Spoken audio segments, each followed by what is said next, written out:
साहब आप इन्हें माफ कर दीजिए, इनकी कोई गलती नहीं है, मुझे पहले ही यहाँ से चला जाना चाहिए था, बात इतनी आगे ना बढ़ाइए। अंकल आप परेशान मत हो, ये तो वक्त ही बताएगा कि कौन किससे माफी मांगेगा। आहान और दीपक की जब नजरें मिली तो दोनों में आक्रोश भरा था। दीपक और आहान की लड़ाई में कौन जीतने वाला था ये तो वक्त ही बताता था, लेकिन उस वर्कर को बुरा न लगे इसलिए आहान ने उन्हें वहां बैठने के बाद उनसे बात करने की कोशिश की। वैसे आप जा कहाँ रहे हैं अंकल? मेरी बेटी मनाली के अस्पताल में भर्ती है, उसके लिए ही मैं वहाँ जा रहा हूँ। उस वर्कर ने अपने झोले को कसकर पकड़ते हुए कहा। आहान समझ चुका था कि उस झोले में पैसे थे, बाकी सब के लिए भले ही वो छोटी रकम थी, पर उस वर्कर के लिए वो उसकी जीवन भर की कमाई थी, और अगर वो चोरी हो जाती तो उस वर्कर के पास कुछ नहीं बचता। कुछ देर बाद जब दीपक खन्ना का फोन बजने लगा तो उसने बड़े ही रौब से सुनाया, हाँ मैं बस पहुंचने ही वाला हूँ, तुम लोग तैयार रहना, इन लड़कों की खैर लेना। ये सुन के उस वर्कर को आहान और रॉकी के लिए डर लगने लगा था और उसने फिर से दीपक से माफी मांगने की कोशिश की, पर आहान ने उन्हें रोक दिया। आलिया भी आहान के एटीट्यूड को समझ नहीं पा रही थी। उसने भी सीधा सवाल किया, तुम्हारी मौत नजदीक है फिर भी एटीट्यूड, तुम्हें डर नहीं लग रहा क्या कि स्टेशन पे तुम्हारे साथ क्या होने वाला है? आहान ने दीपक और आलिया दोनों की इस बात को बड़े ही आराम से इग्नोर कर दिया, जैसे वाकई में उसको ना कोई डर है और ना फिक्र। आलिया ने फिर अपना फोन उठाया और अपनी मॉम को इन्फॉर्म किया कि वो बस पहुंचने ही वाली है। मनाली में आपका स्वागत है, कृपया एक एक करके उतरें और अपने सामान का ध्यान रखें। ट्रेन के स्पीकर से आवाज आई, बेटा जल्दी जाओ, जल्दी से स्टेशन पर जाओ, वहाँ जरूर पुलिस होगी, उन्हें बुला लाओ, वो तुम्हारी मदद करेंगे। अंकल आप बिल्कुल चिंता मत कीजिए, हमें कुछ नहीं होगा, आप आराम से स्टेशन पर उतर जाइए, हम यहाँ का संभाल लेंगे। इसके आगे वो वर्कर कुछ नहीं बोल पाया और वहाँ से लाचार होकर निकल गया। वर्कर ने कंपार्टमेंट से निकलते हुए ही दीपक ने पूछा, तुम में हिम्मत है मेरे साथ चलने की? मुझ में हिम्मत क्यों नहीं होगी तुम्हारे साथ चलने की, अभी भी इतनी अकड़? मुझे उम्मीद है जब तुम मेरे आदमियों से मिलोगे तब भी इतनी अकड़ रख सको। इतना कहकर वो आगे चलने लगा और आहान और रॉकी दोनों उसके पीछे चल रहे थे। दीपक को आते देख कुछ लोग सामने से चलकर आने लगे। क्या यही वो दो लोग हैं जिन्होंने आपको परेशान किया था? दीपक के एक आदमी बंटी ने पूछा। हाँ ये वही है दो लोग, आज इनकी जमकर धुलाई करना। तुम्हारे इतनी हिम्मत कि तुमने खन्ना सर को परेशान किया? कहाँ से आए हो तुम दोनों? शिमला से। अच्छा तो तुम दोनों बेवकूफ शिमला से आए हो, इसलिए तुमने खन्ना सर से पंगा ले लिया।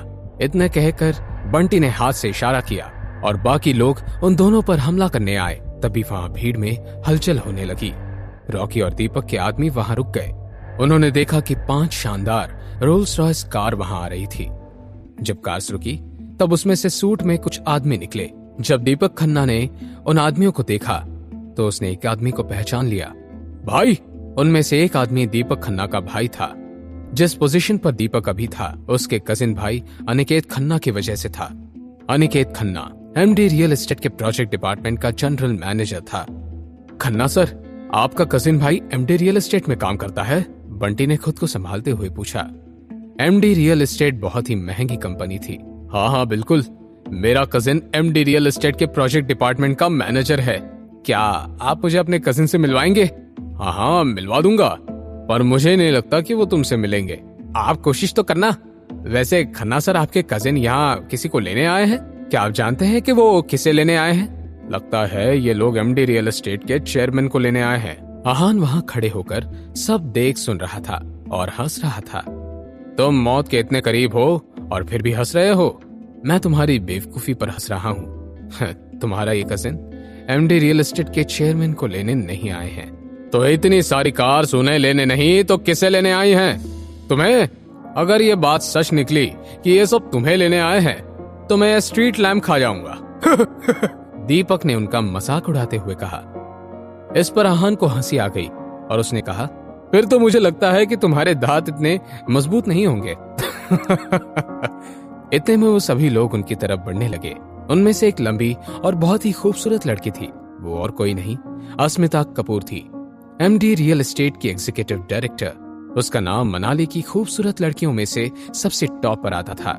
इतनी खूबसूरत लड़की को वहां देखकर दीपक खन्ना अपने आप को संभाल नहीं पाए। वो कुछ कदम चलकर अनिकेत के पास गए और बोले, अनिकेत। अनिकेत एक अधेड़ उम्र का आदमी था जो दीपक के मुकाबले काफी फिट था।